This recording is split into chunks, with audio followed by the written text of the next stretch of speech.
Hello everyone, and welcome back to When She Broke Us channel. Today, we have an incredible story, one that's dark, emotional, and shocking. It's a story about betrayal, humiliation, and the kind of heartbreak that leaves scars you can't see. We're sitting down with a man whose story will take you through a whirlwind of emotions, and I promise you, this is one you won't be able to look away from.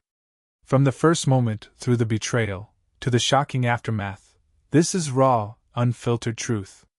So sit tight, make sure you're not alone for this one, and hear it straight from him. Let's start at the beginning. Can you tell us your name and a little about yourself, and then share your story with us? I'll never forget the sound of Jessica's laugh in that courtroom. It wasn't the laugh I'd fallen in love with 12 years ago. The one that made her eyes crinkle at the corners and her whole face light up. This was different, sharp, victorious. She sat across from me in her navy blazer and pearl earrings, looking every bit the successful marketing executive she'd become, and she laughed like she'd already won. Her attorney, some shark named Mitchell Crane with slicked back hair, and a Rolex that probably cost more than my car, leaned over to whisper something in her ear.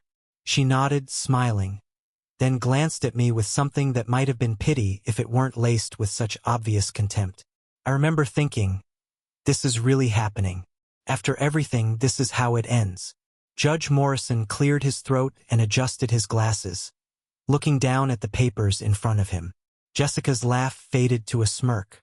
She thought she knew what was coming. Hell, I thought I knew what was coming. I'm a software architect, not exactly rolling in money like some tech CEO, and Jessica had been the one with the flashy career, the corner office, the expense account. She'd been planning this for months, maybe longer, and I'd been too stupid or too trusting to see it coming until it was too late. The signs were all there. I just didn't want to read them. It started 6 months ago, though I suppose if I'm being honest, it started long before that. We were in one of those marriages that looked perfect from the outside.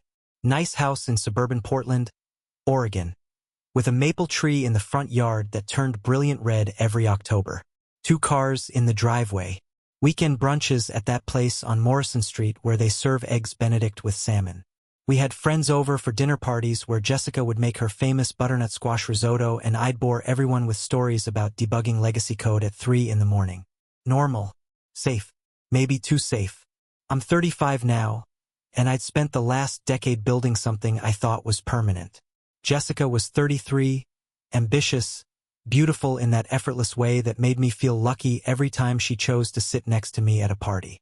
We'd met at a friend's wedding in Seattle, hit it off over our shared hatred of the chicken dance, and 6 months later I was proposing on Cannon Beach with a ring I'd saved up for. She said yes before I even finished the question. Those were good years. Or maybe they weren't, and I just couldn't see it yet. The first crack appeared in January. I came home early from work, around 4 in the afternoon, because our servers had crashed, and there was nothing more I could do until the hardware guys fixed it. Jessica's car was in the driveway, which was odd because she usually didn't get home until 7 at the earliest. I walked in through the garage, calling her name, and heard her voice from upstairs. She was on the phone, and something in her tone made me stop at the bottom of the stairs. Not quite walking in, but not quite leaving either. Frozen in that space where instinct tells you something's wrong, but your brain hasn't caught up yet. I know, she was saying, her voice low and urgent. But we have to be careful about the timing. If he finds out before everything's in place. A long pause. No, he doesn't suspect anything. He's been buried in that project at work for weeks. Barely notices I'm alive. My heart did this weird thing where it seemed to stop and race at the same time. I stood there like an idiot, holding my laptop bag, trying to convince myself there was some innocent explanation.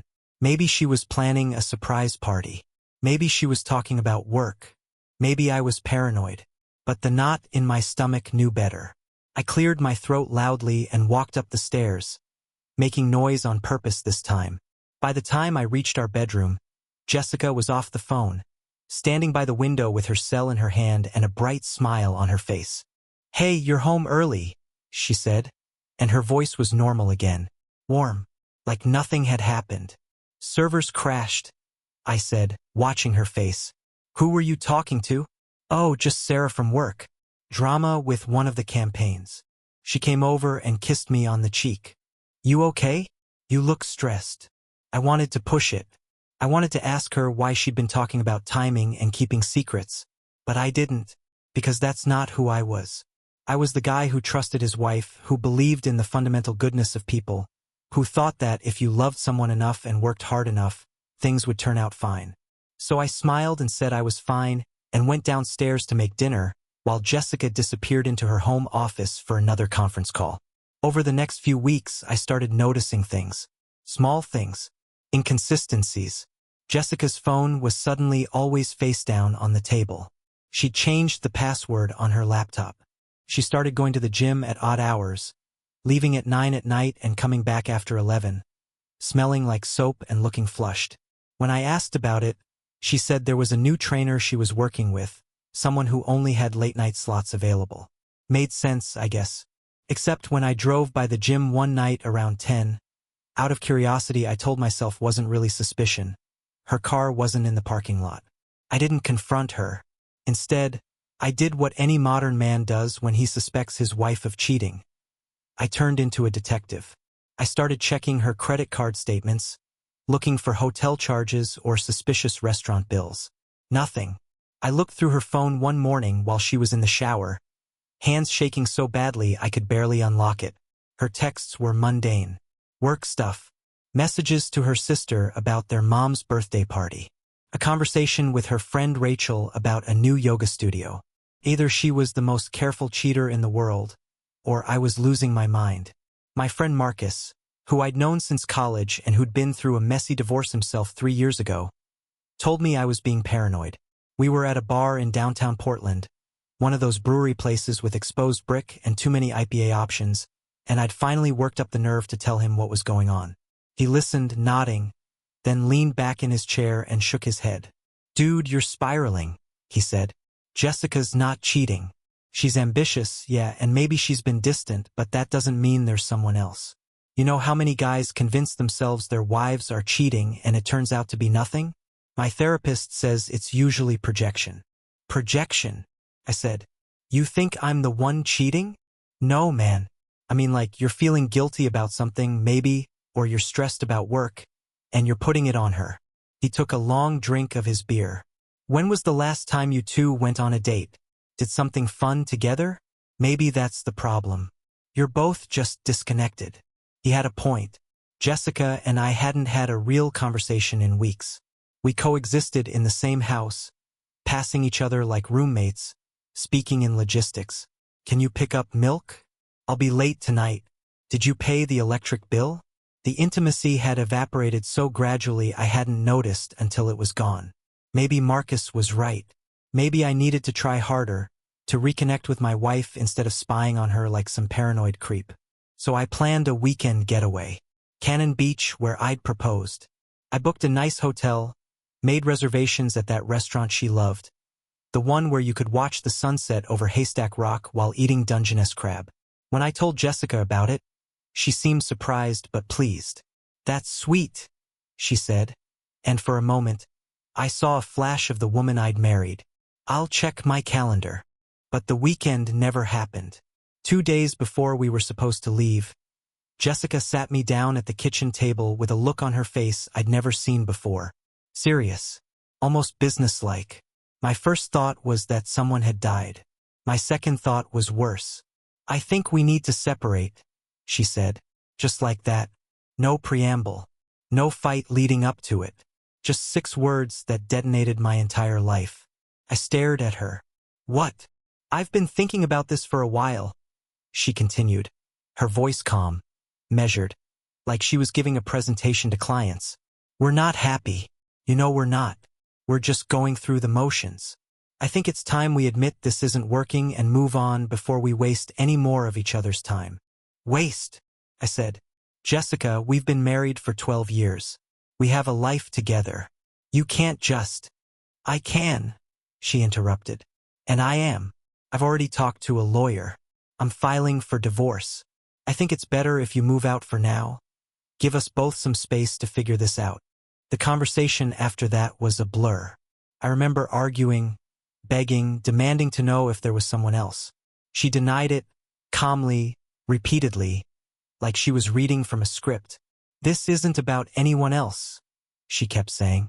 "This is about us. About the fact that we've grown apart. People change, and sometimes they change in different directions." I moved into Marcus's spare room that weekend instead of going to Cannon Beach. The divorce papers arrived a week later, and that's when things got really strange. Jessica wanted everything. The house, obviously, which made sense since it was in her name from before we got married. Her car, her retirement accounts, all fine. But she also wanted half of everything I had. My savings, my 401k, even the stupid vintage synthesizer collection I'd been building since high school. Her lawyer argued that these were marital assets, accumulated during our marriage, and under Oregon law, she was entitled to half. My lawyer, a tired-looking woman named Diane Patterson who worked out of a strip mall office, told me that Jessica had a case. "But here's the thing," Diane said during one of our meetings, peering at me over her reading glasses. "Something doesn't add up. Jessica makes more than you do. Significantly more. In a normal division of assets, you'd probably end up getting more from her than she'd get from you. But she's fighting tooth and nail for your assets specifically." Why? I didn't have an answer. It didn't make sense. Unless she was just being vindictive, trying to hurt me, to take everything she could out of spite. But that wasn't like Jessica. Or at least it wasn't like the Jessica I thought I knew. The months dragged on. We communicated only through lawyers. Jessica had moved into a downtown condo, something sleek and modern in the Pearl District, while I bounced between Marcus's couch and cheap Airbnbs. I threw myself into work, spending 16-hour days at the office, building systems and solving problems because it was easier than dealing with the fact that my marriage had imploded and I still didn't understand why. Then, about 4 months into the divorce proceedings, I ran into Jessica's sister, Amanda, at a coffee shop in Northwest Portland. We'd always gotten along well, and I could see her hesitate when she spotted me. Like she wasn't sure if she should say hello or pretend she hadn't seen me. But she came over, gave me an awkward hug, and we ended up sitting together for an hour. "I'm sorry about everything," Amanda said. "For what it's worth, I don't think Jess is handling this right." "Do you know why?" I asked. "Why she ended it? Was there someone else?" Amanda looked uncomfortable. "I don't know about someone else, but she's been different lately, really focused on money, on her career. She's been talking about some kind of investment opportunity, something big. I don't know the details, but she's been obsessed with it." "Investment opportunity?" "Yeah, she mentioned it at Christmas. Said she was going to make some serious money, that she had something in the works that was going to set her up for life. I figured it was just a work thing, you know? She's always had big plans." Amanda stirred her latte, not meeting my eyes. "But the timing is weird, right? Her pushing this divorce so hard, wanting your assets. Maybe she needs liquid capital for something?" It was the first time the pieces started clicking together in a way that made sense. Not cheating. Money. Jessica was after money. But why? She made good money at her job. What kind of investment would require her to liquidate everything and take half of mine too? I went home that night and did what I should have done months ago. I dug deeper. Not into her phone or her emails, but into her finances.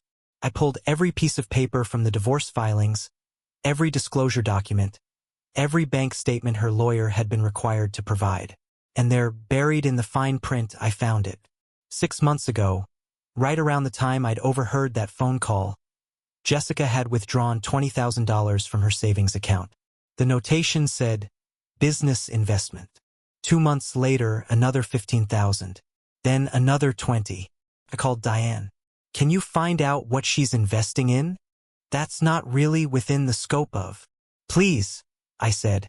"Something's not right. I need to know." It took her 2 weeks and cost me another retainer fee, but Diane found it.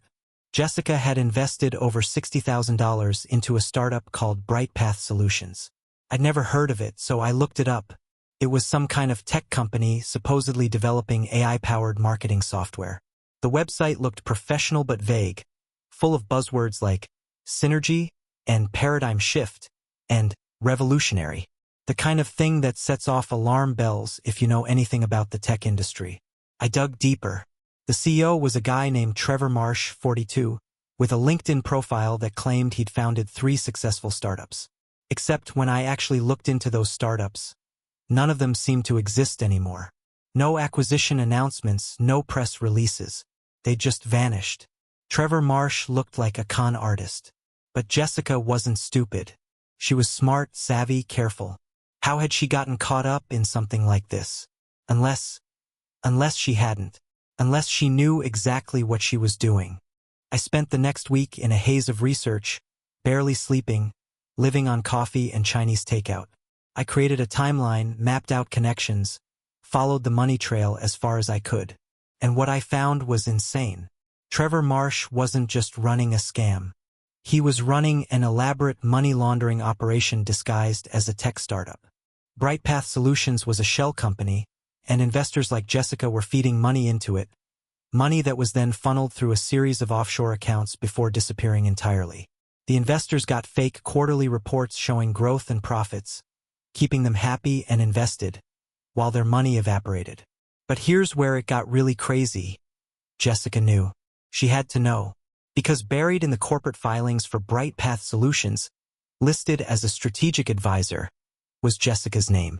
She wasn't just an investor. She was part of it. My wife wasn't cheating on me. She was committing fraud. And she needed my money to either cover her own investment or to buy her way deeper into the scheme. The divorce wasn't about us growing apart. It was about liquidating assets before everything came crashing down. I sat in Marcus's living room at 2 in the morning, staring at my laptop screen, trying to process what I discovered. Part of me wanted to be wrong, wanted there to be some other explanation. But the evidence was there, clear and damning.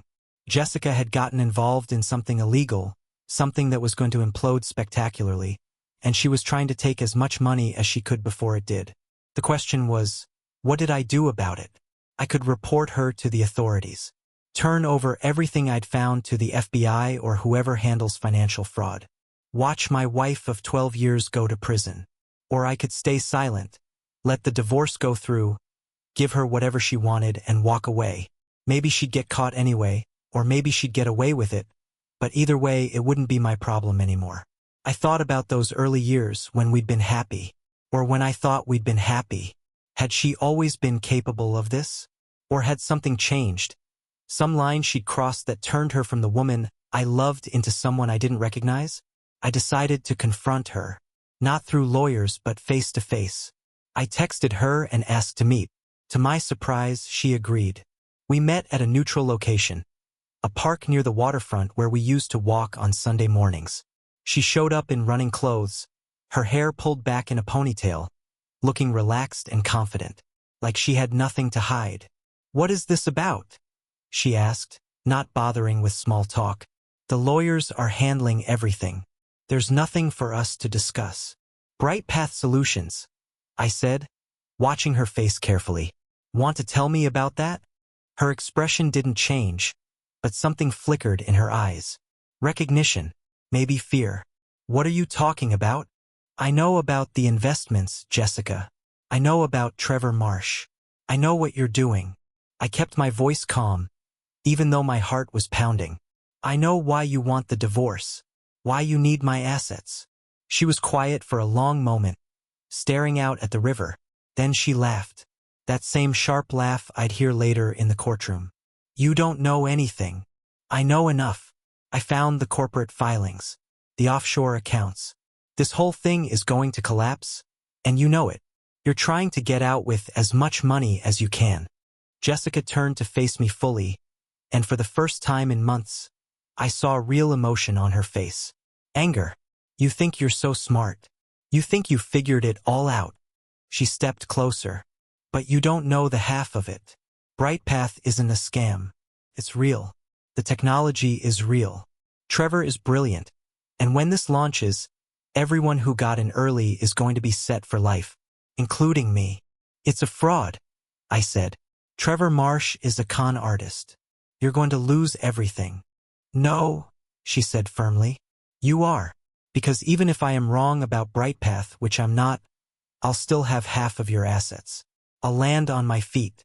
You'll have nothing. No wife, no money, no dignity." That's what you get for being naive. Why? I asked, and I hated how my voice cracked. Why are you doing this? What happened to you?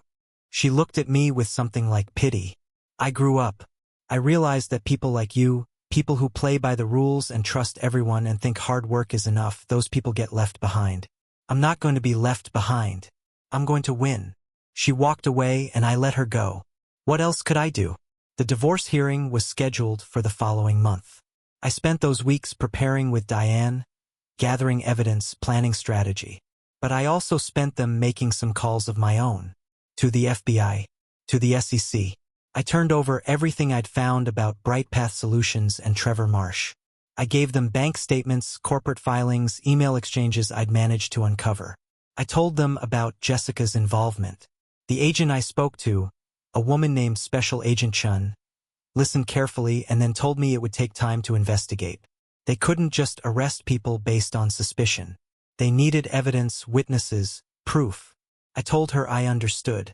And then I asked if there was any way to freeze Jessica's assets, to prevent her from moving money around while the investigation continued. Agent Chun said she'd look into it. The day of the divorce hearing arrived. I walked into that courtroom feeling like I was in a dream. Jessica was already there with her shark lawyer, looking confident and composed. She saw me and she smiled.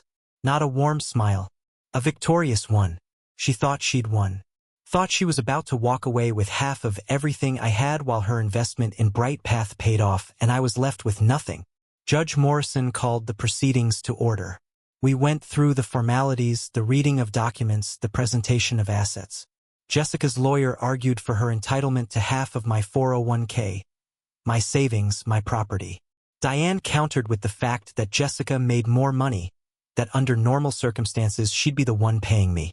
Back and forth, arguing about numbers and percentages and tax implications. And then Jessica laughed. That laugh. The one that said she'd already won, that I was an idiot for thinking I ever had a chance. The judge looked up, annoyed by the interruption, and that's when he said it. Before we proceed with the division of assets, I need to address something. It's come to my attention that there are some irregularities in Mrs. Richardson's financial disclosures. He shuffled through papers, adjusting his glasses. Specifically, significant investments in a company called BrightPath Solutions, which is currently under federal investigation for wire fraud and money laundering. Jessica's laugh died in her throat. She looked at her lawyer, confused, then back at the judge. What? As of this morning, Mrs. Richardson, your assets have been frozen pending the outcome of that investigation. Furthermore, I'm informed by the U.S. Attorney's Office that you are a person of interest in said investigation. Judge Morrison looked down at her over his glasses. That significantly changes the financial picture of this divorce. I watched Jessica's face go through a series of emotions. Confusion, disbelief, anger, and finally, fear. She turned to look at me, and I saw the question in her eyes. Did you do this? And I looked back at her. And I didn't say anything, but she knew. Her lawyer was sputtering something about rights and due process, but the judge wasn't having it. He announced that the divorce proceedings would be suspended until the criminal investigation was concluded. He advised Jessica that she should probably retain a criminal defense attorney. And then he adjourned the hearing. Jessica stood up, and for a moment I thought she might come over to me, might say something. But Mitchell Crane grabbed her arm and hustled her out of the courtroom, probably already calculating his own liability in all this. I sat there alone with Diane, who was smiling for the first time since I'd hired her. Well, she said, that was unexpected. It took another 6 months for everything to unravel completely. BrightPath Solutions collapsed exactly as I'd predicted. Trevor Marsh was arrested trying to board a flight to the Cayman Islands with $2 million in a duffel bag. Jessica was indicted on multiple counts of wire fraud, conspiracy, and money laundering. Her lawyer worked out a plea deal. She testified against Trevor and the other co-conspirators, and in exchange she got 5 years instead of 20.